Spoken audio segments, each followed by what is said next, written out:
Imepita 3 years mom tangu ni left home kwenda kutafuta riziki. I know imekuwa hard but mom, you've always been with me through prayers. Si kupenda kwangu mom, but one day najua itajipa. Ndio ulinipeleka chuo mom, ndio niwe mtu wa respect kwa jamii.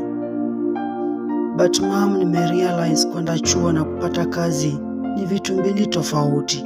Just like kwenda church na kumjua God ni two different things. I just still trust and believe in God that siku yangu haijafika, na ikifika God hawezi nichorea, lazima atanipa answers kwa sala zangu mom. Mom, nakushukuru tu sana cause ulinifunza kuwa resilient.